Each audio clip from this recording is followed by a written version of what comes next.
Hello viewers, welcome to Deeps Mathematics 23. So இந்த வீடியோவில் பழைய சமச்சீர் தமிழ் புத்தகம் 7ஆம் வகுப்பில் இருக்கக்கூடிய கடைசி இயல், அதாவது 9வது இயல் தாங்க நம்ம தெரிஞ்சுக்க போகிறோம். ஸோ இன்றைக்கான முதல் தலைப்பு என்னென்னு பார்த்தீங்கன்னா எங்கள் தமிழ். ஸோ இந்த ஆல்ரெடி தமிழ் சம்மந்தமாக நம்ம நிறையவே செய்யுள் பகுதி பார்த்துருக்கோம் இல்லைங்களா. ஸோ அந்த வகையில் இந்த எங்கள் தமிழ் அப்படிங்கிறத எழுதினவர் யாருன்னு பார்த்தீங்கன்னா பாரதிதாசன். சரிங்களா. சரி, இப்போ இதில் இருக்கக்கூடிய சொற்பொருள் நமக்கு கொஞ்சம் முக்கியமானது தான். ஸோ அந்த பேருனா செல்வம், புவினா உலகம், இதெல்லாமே நமக்கு ரொம்பவே தேவையானது. கதி அப்படிங்கிறது துணை, பேரு செல்வம், நனிங்கிறது மிகுதி, தரம்னா தகுதி, புவிங்கிறது உலகம். சரிங்களா. சரி, அடுத்து அப்படியே வந்தீங்க அப்படின்னா இவரோட இயற்பெயர் என்னதுங்க? சுப்ரத்தினம். இவரோட பேரை ஏன் பாரதிதாசன் மாற்றிக்கிட்டாரு? பாரதியாரோட கவிதைகள் மீது கொண்ட பற்றின் காரணமாக தன்னோட பேர் என்னென்னு மாற்றிக்கிட்டாரு? பாரதிதாசன் மாற்றிக்கிட்டாரு. சரி, பெற்றோர் கனகசபை லக்குமி அம்மாள். இவருக்கு எந்தெந்த மொழிகள் தெரியும், எதில் புலமையாக இருக்காருன்னு பார்த்தீங்கன்னா தமிழ், ஃப்ரெஞ்சு, ஆங்கிலம். சரிங்களா. இவர் இயற்றிய நூல்கள் தெரிஞ்சுக்கலாமா? குடும்ப விளக்கு, பாண்டியன் பரிசு, சேரத்தாண்டவம், இருண்ட வீடு, தமிழச்சியின் கத்தி, பிசிராந்தையார், குறிஞ்சி திட்டு, அழகின் சிறப்பு, தமிழ் இயக்கம். இதில் இந்த குறிஞ்சி திட்டுங்கிறது பார்த்திங்கன்னா நமக்கு கொஞ்சம் ரிப்பீட்டடான ப்ரீவியஸ் கொஷின். இந்த தமிழ் இயக்கமும் பார்த்திங்கன்னா மேட்ச் த ஃபாலோயிங்கில் அதிகமாக வந்திருக்கு. ஸோ ஆல்ரெடி நம்ம ப்ரீவியஸ் கொஷின்ஸ் பேட்ச்லலாம் ஷேர் பண்ணிட்டுருக்கோம் இல்லைங்களா, டாபிக் வைஸ். ஸோ அதுலேயே பார்த்தவங்களுக்கு நல்லாவே தெரியும். அடுத்தது இப்போது இங்கே எங்கள் தமிழ் அப்படிங்கிற பாடல் இருக்குது இல்லைங்களா, பாரதிதாசன் கவிதைகள்ங்கிற நூலில் இருந்து எங்கள் தமிழ்ங்கிற தலைப்புலேருந்து நமக்கு எடுத்து கொடுத்துருக்காங்க. இது ரொம்ப ரொம்ப முக்கியமான ஒரு வரி. சரிங்களா. அடுத்தது தமிழ் எங்கள் உயிர், இன்ப தமிழுக்கு நாளும் செய்வோம் நல்ல தொண்டு. ஸோ இது எங்கெங்கே இருக்குதுன்னு கேட்டிங்கன்னா செகண்ட் ஸ்டான்ஸாக இருக்குது இல்லைங்களா. ஸோ அங்கே இருக்குது. இங்கே பாருங்களேன், தமிழ் எங்கள் உயிர். அடுத்தது இன்பத் தமிழுக்கு இங்கே இருக்குது பாருங்கள், நாளும் செய்வோம் நல்ல தொண்டு. ஓகேங்களா, அவ்வளோதான். சரியா. ஸோ முதல் தலைப்பு முடிச்சிட்டோம். அடுத்தது என்னென்னு பார்த்துருவோமா, சீவக சிந்தாமணி. ஸோ கரெக்டாக 2 மினிட்ஸ் தான் ஒரு டாபிக் நமக்கு கம்ப்ளீட் ஆகிடுச்சு. சரிங்க. இந்த சீவக சிந்தாமணிங்கிறத எழுதினவர் யாருங்க? திருத்தக்கத்தேவர். ஸோ இது ஆல்ரெடி நம்ம பார்த்துட்ருக்க ஒன்று தான். ஸோ இங்கே இந்த பாடலோட பொருள் கொஞ்சம் கவனமாக நம்ம தெரிஞ்சுக்க வேண்டியதாக இருக்குங்க. ஸோ மலைக்கு மத்தியில் அதாவது மலை இப்படி இருக்குன்னு வச்சுக்கோங்களேன். மேகங்கள் எல்லாமே இது வரைக்கும் நல்லா கவர் பண்ணியிருக்கோம் இல்லைங்களா. அந்த மேகங்கள் இந்த மலையை விட்டு வெளியே போகும்போது எப்படி இருக்குன்னா பாம்பு தோல் உரிப்பது போல் காட்சியளிக்குது அப்படின்னு இந்த புலவர் எழுதியிருக்காரு. சரிங்களா. அந்த மேகம் ஃபுல்லாக விலகி போனதுக்கப்புறம் தோல் உரிக்கப்பட்ட பாம்பு போல் காட்சியளிக்குது அப்படின்னு சொல்லி எழுதியிருக்காரு. ஸோ இயற்கை எந்த அளவுக்கு ரசித்து எப்படிலாம் பயன்படுத்தி எழுதியிருக்காங்க பாருங்கள். சரிங்களா. ஸோ இது இந்த காட்சி ஒரு நாடகம் நடக்கிறது போல் இருக்குது அப்படின்னு சொல்லி அவர் தெரியப்படுத்தியிருக்காரு. சரிங்க. ஸோ இதோட சொற்பொருள் பார்த்துருவோமா, விண்ணா வானம், இந்த வரை மலைங்கிறது ஒரு ப்ரீவியஸ் கொஷின் மார்க் பண்ணி வச்சுக்கணும். முழவுங்கிறது மத்தளம், மதுகரம் அப்படிங்கிறது தேன் உண்ணும் வண்டு அப்படிங்கிறத சொல்லியிருக்காரு. அடுத்தது இந்த திருத்தக்கத்தேவர் பார்த்திங்கன்னா சோழரோட அரச குலத்தில் பிறந்தவர். இவர் சமண சமயத்தை சார்ந்தவர். இவர் பாடின இன்னொரு நூல் என்னென்னு பார்த்திங்கன்னா நரிவிருத்தம். இந்த நரிவிருத்தம்ங்கிறது ரொம்பவே முக்கியமான ஒன்றுங்க. அடுத்து இந்த சீவக சிந்தாமணிங்கிறது ஐம்பெருங்காப்பியங்களில் ஒரு நூலாக இருக்குது. இந்த நூலோட பாட்டுடை தலைவன் யாருன்னு பார்த்திங்கன்னா சீவகன். இந்த சீவகனோட பெயரை இணைச்சு தான் என்னென்னு வச்சுருக்காரு, சீவக சிந்தாமணிங்கிற பெயரை வச்சுருக்காரு. இந்த நூலுக்கு மணநூல்னு பேரும் இருக்குது. ஓகேங்களா. ஸோ இதில் இருக்கக்கூடிய பகுதிகள் எல்லாமே இளம்பகம்னு சொல்லி நம்ம படிப்போங்கிறத புது சமச்சீரில் படிச்சிருக்கோம் இல்லைங்களா. ஓகேங்க. சரி, திருத்தக்கத்தேவர் இயற்றிய வேறு நூல் என்னது? நரிவிருத்தம். அவ்வளோதாங்க. சரியா. சரி, அடுத்து வந்தோம் அப்படின்னா ஓவியக்கலை கொடுத்துருக்காங்க. ஸோ ஓவியக்கலை ஆல்ரெடி நம்ம சின்ன கிளாஸ் புது சமச்சீர்லையும் படிச்சிருக்கோம். அதே டேட்டாஸோட இன்னும் கொஞ்சம் எக்ஸ்ட்ரா டேட்டாஸ் இருக்கும். அதையும் நம்ம தெரிஞ்சுக்கலாம். ஓகேங்களா. ஸோ இந்த எக்ஸ்ட்ரா டேட்டாஸ் கொஞ்சம் நல்லா முக்கியத்துவம் கொடுத்து படிக்கிற மாதிரி தான் இருக்கும். சரிங்க. ஓவியக்கலைங்கிறது நம்மளோட முற்பட்ட காலத்தில் இருந்த மக்கள் கிமு 2000 ஆண்டுகளில் இருந்தே என்ன பண்ணியிருக்காங்க, மலையிலையும் குகையிலையும் பாறைகள்லையும் கிறுக்கு இந்த இது நமக்கு அவங்களுக்கு தோன்ற எண்ணங்களை கல்லால் மண்ணால் என்ன பண்ணியிருக்காங்க, கோட்டோவியங்களாக வரைஞ்சிருக்காங்க. சரிங்களா. ஸோ என்னவா வரைஞ்சிருக்காங்க, கோட்டோவியங்களாக வரைஞ்சிருக்காங்க. ஸோ தமிழகத்தில் மொத்தமாக ஒரு 25க்கும் மேற்பட்ட இடங்களில் இது நமக்கு கண்டுபிடிச்சி சொல்லியிருக்காங்க. அதாவது நம்மளோட தொல்பொருள் ஆய்வுத்துறையில் இருக்கவங்களாம் இருக்காங்க இல்லைங்களா, அவங்க எல்லாருமே நமக்கு கண்டுபிடிச்சி சொல்லியிருக்காங்க. சரிங்களா. சரி, தமிழ்நாட்டில் சங்க காலத்துக்கு முன்னாடி இருந்தே ஓவியங்கள் எல்லாமே வரையப்பட்டுருக்கு. அது எல்லாத்தையுமே என்னென்னு சொல்கிறாங்க, கண்ணெழுத்து. ஆரம்ப காலத்தில் வரையப்பட்டது எல்லாமே கண்ணெழுத்துன்னு பெயர் வழங்கப்பட்டிருக்கு. சரிங்களா. தமிழ் இலக்கியத்தில் எழுத்து அப்படிங்கிறதுக்கு பொருளாக என்ன யூஸ் பண்ணியிருக்காங்கன்னா ஓவியம் அப்படிங்கிறதா யூஸ் பண்ணியிருக்காங்க. சரிங்களா. ஸோ தமிழ் இலக்கியத்தில் எழுத்துங்கிறதுக்கு பொருள் ஓவியம் அப்படின்னு பயன்படுத்தப்பட்டிருக்கு. இந்த செய்தியை நமக்கு எந்த நூல் சொல்லுதுன்னு பார்த்திங்கன்னா பரிபாடலும் குறுந்தொகையும் நமக்கு சொல்லுது. சரிங்களா? ஸோ இதில் புனையா ஓவியம் அப்படின்லாம் புது சமச்சீரில் வந்து பரிபாடல் வந்து நமக்கு சொல்லுது அப்படிங்கிறத நம்ம படிச்சிருக்கோம் இல்லைங்களா? சரி, அதை பற்றி நம்ம பின்னாடி பார்ப்போம். ஓகேங்களா? சரிங்க.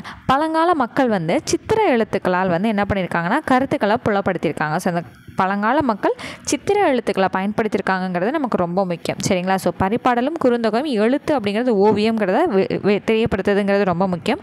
அதே போல் இந்த சித்திர எழுத்துங்கிறதும் நமக்கு ரொம்ப முக்கியமானது. சரிங்களா? சரிங்க. இந்த கோட்டோவியங்களில் வந்து நேர்கோடு, கோணக்கோடு, வளைக்கோடு இது எல்லாமே வந்து என்னவாக இருக்குது, ஓவியத்துக்கு அடிப்படையாக இருக்குது. இந்த மாதிரி வரையக்கூடியதான் என்னென்னு சொல்கிறாங்க, கோட்டோவியம்னு வந்து சொல்கிறாங்க. சரிங்களா? அடுத்தது ஸோ நடுக்கல் சிற்பங்கள்னால் இந்த மாதிரி தாங்க இருக்கும். ஸோ நடுக்கல் அப்படிங்கிறது எதுக்காக வந்து பயன்படுத்துகிறாங்க அப்படின்னா வீர மரணம் அடைந்த ஒருத்தவங்களோட நினைவாக வந்து வைக்கக்கூடியதான், அவங்கள வந்து போற்றி புகழ்ந்து வைக்கக்கூடியதான் என்னது, நடுக்கல். ஸோ இந்த விஷயத்தை பற்றி தெரியப்படுத்தக்கூடிய நூல் வந்து என்னென்னு பார்த்தீங்கன்னா தொல்காப்பியம் வந்து நமக்கு நடுக்கல் வணக்கத்தை பற்றி நமக்கு சொல்லுது அப்படிங்கிறத எடுத்துரைச்சிருக்காங்க. சரிங்களா? ஸோ நடுக்கல் அப்படிங்கிறது என்னதுங்க, வீர மரணம் எய்திய வீரனது உருவம், பெயர், பெருமைக்குரிய செயல் எல்லாத்தையுமே சேர்த்து பொறிக்கக்கூடிய பழக்கம் தான் நடுக்கல் வணக்கம் அப்படிங்கிறது. சரிங்களா? ஸோ வந்து இப்போ இதில் ஓவியக்கலை வந்து எப்படிங்க இன்ஃப்ளூயன்ஸ் ஆகுது, அது வந்து சிற்பக்கலையில் போயிடும் இல்லையா? ஓவியக்கலையில் எப்படிங்க வரும் அப்படின்னு கேட்டிங்கன்னா அந்த சிற்பத்தை செதுக்கிறதுக்கு முன்னாடி அந்த செதுக்க போகிறவங்க என்ன பண்ணுவாங்கன்னா ஓவியமாக வரைஞ்சி ட்ரையல் பார்ப்பாங்களாம். அந்த ஓவியக்கலை வந்து இவங்களுக்கு ரொம்ப பெரிய கை கொடுத்துருக்கு அப்படிங்கிறத இதில் தெரியப்படுத்துகிறாங்க. சரிங்களா? சரி, ஓவியக்கலையை என்னென்னு சொல்லுவாங்கன்றதை ஆல்ரெடி நம்ம படிச்சிருக்கோம் இல்லைங்களா? ஓவம், ஓவியம், சித்திரம், படம், படம், வட்டிகை செய்தி இது எல்லாமே என்னது ஓவியத்தை குறிக்கக்கூடியது. அதே போல் ஓவியம் வரையக்கூடிய ஓவிய கலைஞர்களை ஓவியர், ஓவியப்புலவன், கண்ணுள் வினைஞன், சித்திரக்காரர், வித்தக வினைஞன், வித்தகர், கிளவி வல்லோன் அப்படின்லாம் வந்து ஓவியம் வரையக்கூடிய கலைஞரை நம்ம வந்து அழைக்கிறோம். சரிங்களா? சரி, ஓவியருக்கு ஒரு எண்ணம் வந்துச்சுன்னா அதை என்னவாக மாற்றுவாங்க, ஓவியமாக மாற்றுவாங்க. அதை பல வண்ணங்கள் கொண்டு வரைகிறவங்க என்னன்னு சொல்கிறாங்க, கண்ணுள் வினைங்கன்னு வந்து சொல்கிறாங்க. சரி, இப்போ அடுத்தது நச்சினார் கிணியர் இருக்கார் இல்லைங்களா? தன்னோட உரையில் ஓவியருக்கு நோக்கினார் கண்ணிடத்தே தம் தொழில் நிறுத்துவோர் அப்படின்னு வந்து சொல்லியிருக்காங்களாம். சரிங்களா? யார் இந்த கூற்றை சொன்னவர், நச்சினார் கிணியர் வந்து சொல்லியிருக்காரு. அடுத்தது ஓவிய கலைஞர் குழுவை வந்து என்னன்னு சொல்கிறாங்க, ஓவியமாக்கல் அப்படின்னு வந்து சொல்கிறாங்க. அடுத்தது இதில் ஆண் ஓவியர் என்னன்னு சொல்கிறாங்கன்னா சித்திராங்கதன் அப்படின்னு சொல்கிறாங்க. பெண் ஓவியரை சித்திராசேனா அப்படின்னு வந்து சொல்கிறாங்க. சரிங்களா? சொல்லலாம். ஸோ ரொம்ப சின்ன சின்ன டேட்டாஸாக தான் இருக்கும். நம்ம ரொம்ப மனப்பாடம் பண்ணணுன்ற அளவுக்கு கிடையாது, ஜஸ்ட்டு தெரிஞ்சுக்கணும் அவ்வளோதான். ஓகேங்களா? நீங்கள் உட்காந்து மெனக்கெட்டு மனப்பாடம்லாம் பண்ண வேணாம். நம்ம எதெல்லாம் மெமரைஸ் பண்ணோம்னா இந்த புறநானூறு வந்து என்ன சொல்லியிருக்கு, இந்த மாதிரி விஷயங்கள்லாம் வரும் இல்லைங்களா? ஸோ ஸ்டார்டிங்கில் என்ன பார்த்தா பரிபாடல் குறுந்தொகை வந்து சொல்லியிருக்குன்னு சொன்னோமா, அது வந்து நம்ம தெரிஞ்சுக்க வேண்டிய ஒரு விஷயம். அடுத்து வந்து பார்த்திங்க அப்படின்னா தொல்காப்பியம் நடுக்கல் வணக்கத்தை பற்றி சொல்லுதுங்க, தெரிஞ்சுக்கணும். இதெல்லாம் நம்ம ஆல்ரெடி புது சமச்சீரிலே படித்தா தான். ஸோ அதனால் நீங்கள் ரீகால் பண்ணுற மாதிரி தான் இருக்கும். இங்கே வந்து ஆண் ஓவியர் என்ன சொல்கிறாங்க, பெண் ஓவியர் என்ன சொல்கிறாங்க அப்படிங்கிறத தெரிஞ்சுக்கணும். அடுத்து நச்சினார் கிணியார் வந்து என்ன சொல்லியிருக்காருங்கிற இந்த மாதிரி கூற்று மாதிரி வருது இல்லைங்களா, அதெல்லாம் நீங்கள் வந்து தெரிஞ்சுக்கணும். ஸோ கூற்று மாதிரி வரக்கூடியதெல்லாம் எதையுமே மிஸ் பண்ணிடக்கூடாது. ஸோ அடுத்தது ஆடல் மகள் யாருங்க, மாதவி. ஸோ ஆடல் மகள் மாதவி பற்றி சிலப்பதிகாரம் என்ன சொல்லுதுன்னா, ஓவிய சென்னுள் உரை நூற்கிடைக்கையும் கற்றுத்துறை போக பொற்றோடி மடந்தையாக இருந்தனள் அப்படிங்கிறது சிலப்பதிகாரம் ஆடல் மகள் மாதவியை பற்றி தெரியப்படுத்துகிறதா இங்கே வந்து சொல்லியிருக்காங்க. சரிங்களா? ஸோ அடுத்தது வந்து நமக்கு எது தேவை அப்படின்னு வந்து பார்த்திங்கன்னா அந்த சித்திரக்கூடம், சித்திரமலையில் வந்து ஓவியம் வரையப்படக்கூடிய இடம் அப்படிங்கிறது நமக்கு தெரியும். அதில் இன்னொரு எக்ஸ்ட்ரா என்னென்னா இறை நடனம் புரிவதற்கே சித்திர சபை அப்படிங்கிற ஒன்று வந்து ஏற்படுத்தினதா இங்கே வந்து சொல்லியிருக்காங்க. சரிங்களா? ஸோ இறை நடனம் ஏற்படுத்துறதுக்காக தான் வந்து இந்த சித்திர சபையை வந்து கட்டினதாக சொல்கிறாங்க. அடுத்தது வந்து பார்த்திங்கன்னா புறநானூறு வந்து ஒரு விஷயம் வந்து சொல்லுங்க, இங்கே வந்து இருக்க பாருங்க, ஓவத்தனைய இடனுடை வனப்பு அப்படின்னு சொல்லிட்டு வீட்டில் வந்து அலங்காரம் பண்ணுறதுக்காகலாம் வரைகிறாங்க இல்லைங்களா, அதை பற்றி வந்து என்ன சொல்லுது புறநானூறு வந்து நமக்கு தெரியப்படுத்துது. சரிங்களா? இது ரொம்ப முக்கியம், தெளிவாக தெரிஞ்சு வச்சுக்கணும். சரியா? சரி, அடுத்தது இங்கே வந்து புனையா ஓவியம். இது ஆல்ரெடி நம்ம புது சமச்சீரில் படிச்சிருக்கோம் இல்லைங்களா? வெறும் வண்ணம் வந்து தீட்டாமல் வெறும் கரித்துண்டால் மட்டும் வரையக்கூடியது வந்து என்னென்னு சொல்கிறாங்க, புனையா ஓவியம் அப்படின்னு வந்து இங்கே சொல்கிறாங்க. சரிங்களா? அடுத்தது இன்னொரு நல்ல ஒரு ஃபேக்ட்டுங்க, ஒரு இன்ட்ரெஸ்டிங்கான ஃபேக்ட்டு. ஆடு முதலான 12 ராசிகள், மொத்தம் 12 ராசிகள் இருக்கு இல்லைங்களா, அதுக்கு அதை வரைந்த செய்தியை பற்றி எது சொல்லுதுன்னா நெடுநல் வாடை வந்து நமக்கு சொல்லுது. சங்க நூல். ஓகேங்களா? நெடுநல் வாடைங்கிறது வந்து 10 பாட்டில் 1, 10 பாட்டு சங்க நூலில் 1 இல்லைங்களா? ஸோ அது வந்து நமக்கு சொல்லுது. ஸோ ராசிகளோட படங்களை வரைஞ்சதை பற்றி நெடுநல் வாடை வந்து நமக்கு குறிப்பிடுது. இது வந்து நம்ம தெரிஞ்சு வச்சுக்கணும். சரிங்க. ஓவியக்கலை வந்து ஒரு கட்டத்தில் என்ன ஆகுதுன்னா அழியக்கூடிய நிலையில் இருக்கும்போது அதுக்கு புத்துயிர் ஊட்டினவங்க யாருன்னா பல்லவ பேரரசர்கள். சரிங்களா?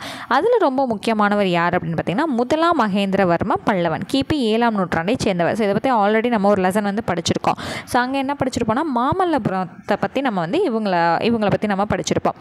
ஸோ இவர் வந்து எந்த அளவுக்கு அதுக்கு இம்பார்ட்டன்ஸ் கொடுத்தாருனா, இவரை சித்திரக்கார புலின்னு சொல்கிற அளவுக்கு இவர் ஓவியங்களுக்கு ரொம்பவே இம்பார்ட்டன்ஸ் வந்து கொடுத்துருக்காரு. சரிங்களா? ஸோ இந்த மகேந்திரவர்மன் காலத்தில் தான் ஓவியக்கலை வந்து ரொம்ப எழுச்சி விட்டுறது. பல்லவர், இவர் வந்து என்ன அரசர்? பல்லவ பேரரசர். சரிங்களா? இவரோட சிறப்பு பேர் என்னவா சொல்லப்பட்டுச்சு? சித்திரக்கார புலின்னு சொல்லப்பட்டுச்சு. அடுத்து தட்சிண சித்திரம் எனும் ஓவிய நூலுக்கு இந்த மன்னன் என்ன பண்ணியிருக்காரு? உரை வந்து எழுதியிருக்காரு. சரிங்களா? ஓகேங்க. ஸோ இதெல்லாம் ரொம்பவே இம்பார்ட்டண்ட்டான பாயிண்ட்ஸ். ஓகேங்களா? சரி, அடுத்து வந்தீங்க அப்படின்னா, ஸோ இந்த பாடம் தமிழுக்கு முக்கியமோ கிடையாதோ, இந்த பாடம் வந்து யூனிட் 8 இருக்கு இல்லைங்களா, அந்த யூனிட் 8க்கு ரொம்ப ரொம்ப ரொம்ப முக்கியமாக கை கொடுக்கும் நமக்கு. அதனால் இப்போவே இதை படித்து வச்சுக்கிட்டிங்கன்னா யூனிட் 8ல் கொஞ்சம் உங்களுக்கு புதுசாக அந்த ஹிஸ்ட்ரி அதெல்லாம் யூனிட் 8 படிக்கும்போது உங்களுக்கு நல்லா தெரிஞ்ச மாதிரி தான் இருக்கும். சரிங்களா? அதுக்காக தான் இது நான் ஃபுல்லாக வந்து டீட்டெயில்டாக உங்களுக்கு எங்கெங்கே இம்பார்ட்டன்ட் பாயிண்ட்ஸ் இருக்குது அப்படிங்கிறத நான் உங்களுக்கு சொல்கிறேன். சரிங்களா? சரிங்க. சேரர் கால ஓவியங்கள் வந்து திருநந்திக்கரையில் வந்து கிடச்சிருக்கு. புதுக்கோட்டைக்கு பக்கத்தில் இருக்கக்கூடிய சித்தன்ன வாசல்ங்கிற குகை கோயிலில் வந்து ஓவியங்கள் எல்லாமே நிறைய வந்து கிடச்சிருக்கு. ஸோ இந்த சித்தன்ன வாசல்ங்கிறது ரொம்பவே ஃபேமஸான ஒன்று. எதுக்கு? இந்த ஓவியக்கலைக்கு. புத்தகத்தில் நம்ம படிச்சிருக்கோம் இல்லைங்களா? அடுத்து கிபி 9ஆம் நூற்றாண்டில் அவனிபசேகர ஸ்ரீவல்லபன் என்ற பாண்டிய மன்னன் காலத்தில் மதுரை ஆசிரியர் இளம் கௌதமன் இவ்வோவியங்களை வரைந்தார் என கல்வெட்டு வந்து அறிவிக்குதான். சரிங்களா? அடுத்தது, ஸோ சோழர் காலத்தை பற்றி ஓவியங்கள் தெரிஞ்சுக்கணுன்னா அப்வியஸாக எங்கே போனால் போதும்? தஞ்சை பெரிய கோவில். ஓகேங்களா? ஸோ அவ்வளோதாங்க, முடிஞ்சிருச்சு. ஸோ இப்போ வந்து நம்ம படித்ததை இங்கே வந்து ரீகால் பண்ணி பார்த்துடலாம். ஸோ சங்ககால ஓவியங்களை டேஸ் என அழைத்தனர். கண் எழுத்து அப்படின்னு வந்து அழைச்சிருக்காங்க. தொல்காப்பியம் டேஸ் வணக்கம் பற்றி கூறுகிறது, நடுக்கல் வணக்கம் பற்றி கூறுகிறது. ஓகேங்களா? இறை நடனம் புரிவதற்கு ஏற்படுத்தப்பட்டது என்னதுங்க? சித்திர சபை. அடுத்தது கரித்துண்டுகளால் மட்டுமே வரையக்கூடியது வந்து என்னதுங்க? புனையா ஓவியம். ஓகேங்களா? அடுத்து சித்திரக்கார புலின்னு அழைக்கப்பட்டவர் யார்? முதலாம் மகேந்திரவர்ம பல்லவன். சரிங்களா? அவ்வளோதாங்க. ஸோ அடுத்து வந்து பார்த்திங்கன்னா ஒரு துணைப்பாடம் இருக்குது. ஜஸ்ட்டு சும்மா உங்களுக்கு ஃப்ரீ டைம் இருக்கும்போது இதை ரீட் பண்ண பார்த்துக்கோங்க. அடுத்தது வந்து இலக்கண பகுதி ரொம்பவே சிம்பிளான ஒரு விஷயம். அணி இலக்கணம் அப்படிங்கிறது கொடுத்துருப்பாங்க. ஸோ இயல்பு நவிற்சி அணி, உயர்வு நவிற்சி அணின்றது வந்து கொடுத்துருப்பாங்க. இது ஆல்ரெடி நம்ம புது சமச்சீரில் படிச்சிருக்கோம் இல்லைங்களா? இயல்பு நவிற்சி அணினா உள்ளதை உள்ளவாறே கூறக்கூடியது இயல்பு நவிற்சி. உயர்வு நவிற்சி அணினா கொஞ்சம் அப்படியே மெருகூட்டி நல்லா வந்து கொஞ்சம் தூக்கி கொடுத்து சொல்கிறது. ஓகேங்களா? உயர்வாக வந்து காட்டக்கூடியது. இயல்பாக இருக்கிறத கொஞ்சம் நல்லா வந்து மெருகேற்றி உயர்வாக காட்டுறது. ஓகேங்களா? அவ்வளோதான். ஸோ இங்கே வந்து கொடுத்துருக்கக்கூடிய பாடல் வந்து இயல்பு நவிற்சி அணிக்கான ஒரு பொருளாக வந்து இருக்குது. ஓகேங்களா? எக்ஸாம்பிளாக வந்து இருக்குது. ஸோ இதில் என்ன சொல்கிறாங்க? தயிர் கடையும் ஆயம் மங்கையரின் தன்மை உள்ளதை உள்ளவாறே அப்படியே சொல்கிறதுன்னு வந்து கொடுத்துருக்காங்க. அடுத்து உயர்வின விஷயம் என்னங்க? தன்மையை கொஞ்சம் மிகுதிப்படுத்தி கூறக்கூடியது. இப்போ உயரமான மலைங்கிறத விண்ணை தொடும் மலை அப்படின்னு சொல்லிட்டு கொஞ்சம் மிகுதிப்படுத்தி சொல்கிறது. அடுத்தது வந்து உயரமான வைக்கோல் அப்படிங்கிறத வைக்கோல் போகிற பானை முட்டும் வைக்கோல் போன்னு சொல்லிட்டு கொஞ்சம் மிகுதிப்படுத்தி சொல்லக்கூடியது. இதெல்லாம் என்னது? உயர்வு நவிற்சி அணி. அவ்வளோதாங்க, ரொம்ப சிம்பிள், முடிஞ்சிடுச்சு இல்லைங்களா? ஸோ அடுத்து அப்படியே வந்தோன்னா, ஸோ அந்த நிறுத்தற்குறிகள் பற்றி ஆல்ரெடி புது சமச்சீரில் நம்ம படிச்சிருப்போம். இங்கே ஃபுல்லாக வந்து என்ன பண்ணலாம்? நீங்கள் ஜஸ்ட் வந்து ஒரு ரீகால் மட்டும் பண்ணிக்கலாம். ஓகேங்களா? சரி, அடுத்து வந்தீங்கன்னா அகரவரிசை வந்து கொடுத்துருப்பாங்கங்க. ஸோ இதை வந்து நல்லா என்ன பண்ணணும்? ப்ராக்டிஸ் பண்ணிக்கணும். மாவரிசை ஃபுல்லாக வந்து உங்களுக்கு கொடுத்துருக்காங்க. என்ன பண்ணிக்கணும்? ஃபுல்லாக வந்து நீங்கள் ப்ராக்டிஸ் பண்ணி பார்த்துக்கணும். சரிங்க. அதே அடுத்து வந்தீங்க அப்படின்னா, நம்ம ஒரு ரிப்பீட்டட் கொஸ்டின் வந்து ப்ரீவியஸ் கொஸ்டின் டாபிக் வைஸ் போட்டுட்ருக்க வீடியோவில் அடிக்கடி நம்ம பார்த்தது. இங்கே பாருங்களேன், தமிழுக்கு தொண்டு செய்வோன் சாவதில்லை நம்ம பார்த்தோம் இல்லைங்களா? ஸோ இது யார் சொன்னார்? பாரதிதாசனோட டாப்பிக்லாம் நம்ம டாபிக் வைஸ் ப்ரீவியஸ் கொஸ்டின்லாம் நம்ம பார்த்தது. தமிழுக்கு தொண்டு செய்வோன் சாவதில்லைங்கிறது எங்கே இருக்குது? நமக்கு 7ஆம் வகுப்பு பழைய சமச்சீர் புத்தகத்தில் இருக்குது. பார்த்தீங்களா? அத்தனை தடவை ரிப்பீட் ஆயிருந்துச்சு. சரி, இப்போ இந்த ஏரியா வந்து ரொம்ப ரொம்ப முக்கியமானது. நம்ம இதுக்கு முந்தின லெசன்ஸில் நம்ம வந்து பார்த்தோம். 4ஆம் தமிழ் சங்கத்தை நிறுவி வளர்த்தவர் வந்து பாண்டித்துரை அப்படிங்கிறத நம்ம பார்த்தோம் இல்லைங்களா? அவரை பற்றின சில விஷயம் தான் கொடுத்துருக்காங்க. ஸோ பாண்டித்துரை வந்து மதுரைக்கு சென்ற போது சொற்பொழிவு ஆடுறதுக்கு கூப்பிட்டுருக்காங்க. அப்போ அவர் திருக்குறளையும் கம்பராமாயணத்தை ஒரு தடவை ரீட் பண்ணிட்டு பேசினா நல்லா இருக்குமேன்னு வந்து பக்கத்தில் இருந்தவங்கள்ட்ட கேட்டப்ப யார்ட்டையுமே இல்லைன்னு சொல்லிட்டாங்க. ஸோ அதனால் இவர் என்ன பண்ணியிருக்காரு? மதுரையில் 1901ஆம் ஆண்டு செப்டம்பர் மாதம் 14ஆம் தேதி என்ன பண்ணியிருக்காரு? சேதுபதி உயர்நிலை பள்ளியில் 4ஆம் தமிழ் சங்கத்தை வந்து தோற்றுவிச்சிருக்காரு. ஓகேங்களா? ஸோ இந்த டீட்டெயில் தெரிஞ்சுக்கணும். ஓகேங்களா? அந்த லெசன் நம்ம படித்தோம் இல்லைங்களா? அங்கே போய் நம்ம என்ன பண்ணிடணும்?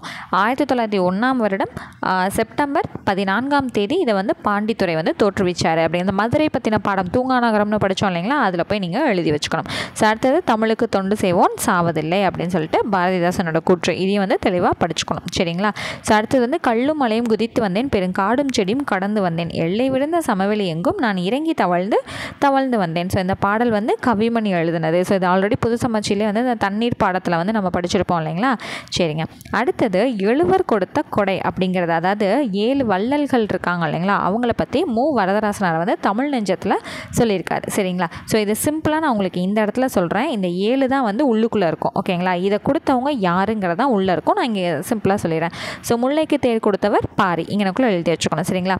இரவலருக்கு குதிரை கொடுத்தவர் காரி, வந்தவருக்கு ஊர்கள், வந்த எல்லாருக்குமே ஊர்கள் கொடுத்தவர் ஆய், இது வந்து பாரிங்க, இது காரி, அடுத்து வந்து ஆய். அடுத்தது புலவருக்கு நெல்லிக்கனி கொடுத்தவர் அதியமான். அடுத்து இல்லறத்திற்கு பொருள் வந்து கொடுத்தவர் யார், நல்லி. சரிங்களா. அடுத்தது கூத்தருக்கு நாடு கொடுத்தவர் வந்து ஓரி. சரிங்களா, யார், ஓரி. அடுத்தது மயிலுக்கு போர்வை கொடுத்தவர் ஆல்ரெடி நம்ம நிறைய இடத்துல படிச்சிட்டோம், பேகன். ஓகேங்களா. ஸோ இவங்க எல்லாருமே யார், கடை 7 வள்ளல்கள் அப்படின்னு சொல்லி நம்ம படிச்சிருக்கோம் இல்லைங்களா, அவங்க தான். ஸோ அடுத்து அப்படியே வந்தீங்கன்னா மதிப்பீடில் ஒரே ஒரு கொஸ்டின் மட்டும் இருக்குது. அதை மட்டும் பார்த்துட்டோன்னா 7ஆம் வகுப்பு பழைய சமச்சீர் ஃபுல்லாக வந்து நமக்கு முடிஞ்சிருச்சு. சரிங்களா. ஸோ இங்கே வந்து பாருங்களேன், இப்போ பொருந்தாத இணையை தான் தேர்ந்தெடுக்க சொல்லியிருக்காங்க. ஸோ பாரதிதாசன் தான் பிசிராந்தையர் எழுதினார். மகேந்திரவர்மன் தட்சிண சித்திரத்துக்கு உரை எழுதியிருக்காரு. கழனியுடன் தாத்தா பாட்டி சொன்ன கதைகள். ஓகே. திருத்தக்க தேவர் குறிஞ்சி திட்டு எழுதினாரா, கிடையாது. சீவக சிந்தாமணி. அப்போ இந்த குறிஞ்சி திட்டுங்கிறது நம்ம உள்ளே படித்தோம் இல்லைங்களா, யாருங்கிறது ஞாபகம் இருந்துச்சு அப்படின்னா கமெண்ட் செக்ஷனில் தெரியப்படுத்தணும். ஓகேங்களா. ஸோ அவ்வளோதாங்க. ஸோ இதோட என்ன ஆயிடுச்சு, நமக்கு 7ஆம் வகுப்பு பழைய சமச்சீர் தமிழ் புத்தகத்தில் இருந்த 9 இயலும் நம்ம கம்ப்ளீட் பண்ணிட்டோம். ஓகேங்களா. ஸோ அடுத்த வீடியோவில் உங்களை நான் 8th ஸ்டாண்டர்ட் முதல் இயலில் நான் மீட் பண்ணுறேன். தேங்க்யூ.